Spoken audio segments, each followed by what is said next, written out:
War and Peace by Leo Tolstoy. A reading for LibriVox.org by alexfoster.me.uk. Chapter 20, Book 1. The card tables were drawn out, sets made up for Boston, and the Count's visitors settled themselves, some in the two drawing-rooms, some in the sitting-room, and some in the library. The Count, holding his cards fanwise, kept himself with difficulty from dropping into his usual after-dinner nap, and laughed at everything. The young people, at the Countess's instigation, gathered around the clavichord and harp. Julie, by general request, played first.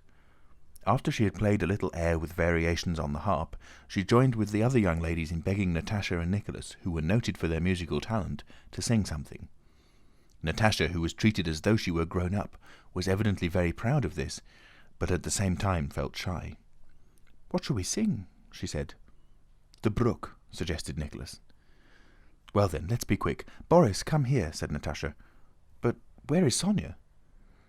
She looked around, and seeing that her friend was not in the room, ran to look for her. Running into Sónya's room and not finding her there, Natásha ran to the nursery, but Sónya was not there either. Natásha concluded that she must be on the chest in the passage. The chest in the passage was the place of mourning for the younger female generation in the Rostov household. And there, in fact, was Sónya lying face downwards on Nurse's dirty feather bed on top of the chest, crumpling her gauzy pink dress under her, hiding her face with her slender fingers, and sobbing so convulsively that her bare little shoulders shook. Natásha's face, which had been so radiantly happy all that saint's day, suddenly changed. Her eyes became fixed, and then a shiver passed down her broad neck, and the corners of her mouth drooped. "Sónya, what is it? What is the matter? Oh, oh, oh, oh, oh!" And Natásha's large mouth widened, making her look very ugly, and she began to wail like a baby without knowing why, except that Sónya was crying. Sónya tried to lift her head to answer, but could not, and hid her face still deeper in the bed. Natásha wept, sitting on the blue-striped feather bed and hugging her friend. With an effort, Sónya sat up and began wiping her eyes and explaining. "Nicholas is going away in a week's time. His papers have come. He told me himself, but still I should not cry." And she showed a paper she held in her hand, with the verses Nicholas had written. "Still I should not cry, but you can't. No one can understand what a soul he has." And she began to cry again, because he had such a noble soul. "It's all very well for you. I'm not envious. I love you and Boris also," she went on, gaining a little strength. "He is nice. There are no difficulties in your way. But Nicholas is my cousin. One would have to... the Metropolitan himself. And even then it can't be done. And besides, if she tells Mamma..." Sónya looked upon the Countess as her mother and called her so.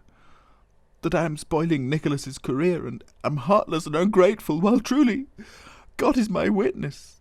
And she made the sign of the cross. "I love her so much, and all of you, only Vera, and what for? What have I done to her?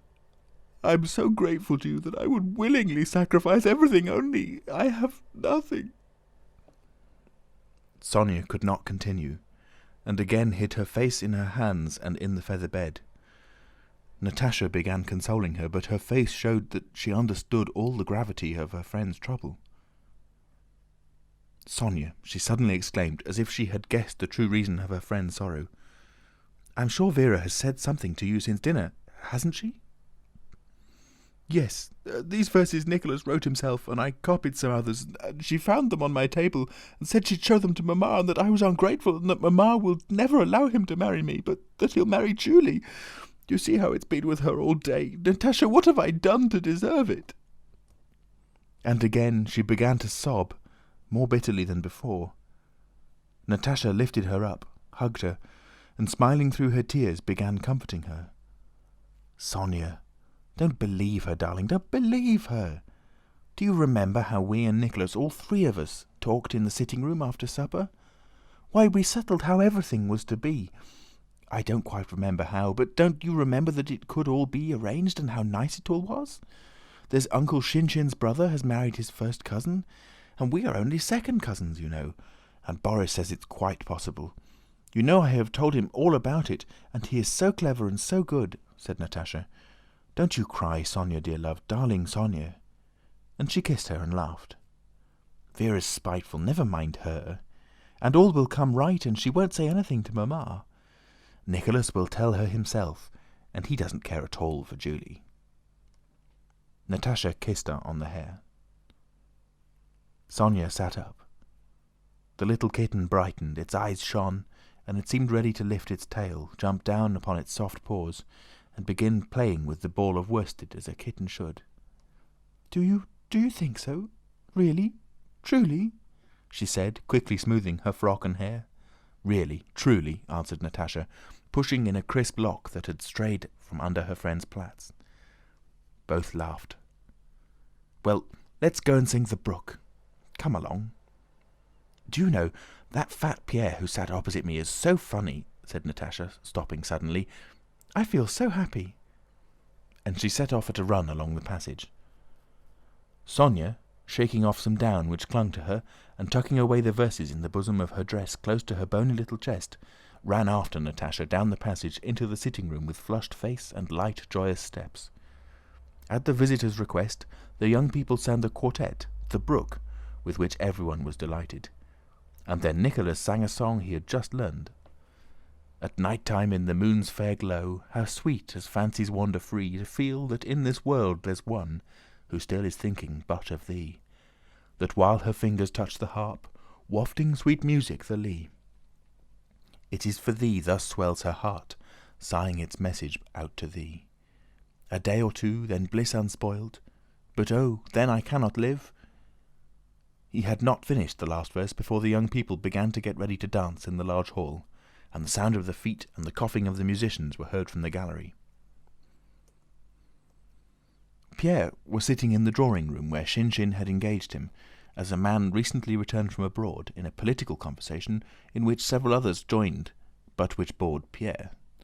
When the music began, Natásha came in and, walking straight up to Pierre, said, laughing and blushing, "Mamma told me to ask you to join the dancers." "I'm afraid of mixing the figures," Pierre replied, "but if you will be my teacher..." And lowering his big arm, he offered it to the slender little girl. While the couples were arranging themselves and the musicians tuning up, Pierre sat down with his little partner. Natásha was perfectly happy. She was dancing with a grown-up man who had been abroad. She was sitting in a conspicuous place and talking to him like a grown-up lady. She had a fan in her hand that one of the ladies had given her to hold. Assuming quite the pose of a society woman, heaven knows when and where she had learned it, she talked with her partner, fanning herself and smiling over the fan. "Dear, dear, just look at her!" exclaimed the countess as she crossed the ballroom, pointing to Natásha. Natásha blushed and laughed. "Well, really, Mamma, why should you? What is there to be surprised at?" In the midst of the third écossaise there was a clatter of chairs being pushed back in the sitting-room where the Count and Márya Dmítrievna had been playing cards with the majority of the more distinguished and older visitors. They now, stretching themselves after sitting so long and replacing their purses and pocketbooks, entered the ballroom. First came Márya Dmítrievna and the Count, both with merry countenances. The Count, with playful ceremony somewhat in ballet style, offered his bent arm to Márya Dmítrievna. He drew himself up as a smile of debonair gallantry lit up his face, and as soon as the last figure of the écossaise was ended, he clapped his hands to the musicians and shouted up to the gallery, addressing the first violin, "Simon, do you know the Daniel Cooper?" This was the Count's favorite dance, which he had danced in his youth. Strictly speaking, Daniel Cooper was one figure of the Anglaise. "Look at Papa!" shouted Natásha to the whole company, and quite forgetting she was dancing with a grown-up partner, she bent her curly head to the knees and made the whole room ring with her laughter.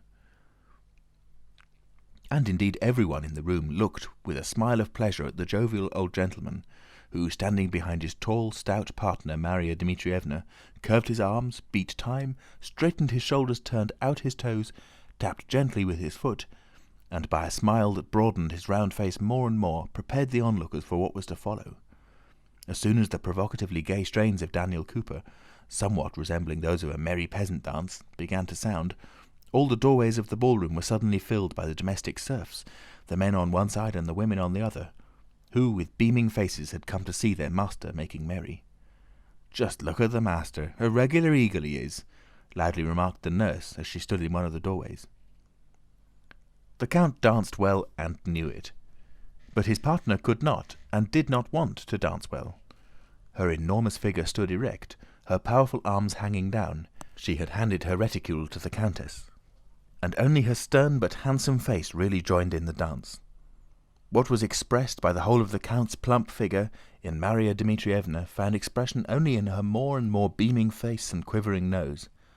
But if the Count, getting more and more into the swing of it, charmed the spectators by the unexpectedness of his adroit maneuvers and the agility with which he capered about on his light feet, Márya Dmítrievna produced no less impression by slight exertions, the least effort to move her shoulders or bend her arms when turning, or stamp her foot, which everyone appreciated in view of her size and habitual severity. The dance grew livelier and livelier. The other couples could not attract a moment's attention to their own evolutions, and did not even try to do so. All were watching the Count and Márya Dmítrievna. Natásha kept pulling everyone by sleeve or dress, urging them to look at Papa, though as it was they never took their eyes off the couple. In the intervals of the dance, the Count, breathing deeply, waved and shouted to the musicians to play faster, faster, faster, and faster. Lightly, and yet more lightly whirled the Count, flying round Márya Dmítrievna, now on his toes, now on his heels, until, turning his partner round to her seat, he executed the final pas, raising his soft foot backwards, bowing his perspiring head, smiling and making a wide sweep with his arm, amid a thunder of applause and laughter led by Natásha. Both partners stood still, breathing heavily and wiping their faces with their cambric handkerchiefs. "That's how we used to dance in our time, ma chère," said the Count. "That was a Daniel Cooper!" exclaimed Márya Dmítrievna, tucking up her sleeves and puffing heavily. End of chapter 20. Recorded in Nottingham, England on the 18th of July 2006 by Alex Foster. www.alexfoster.me.uk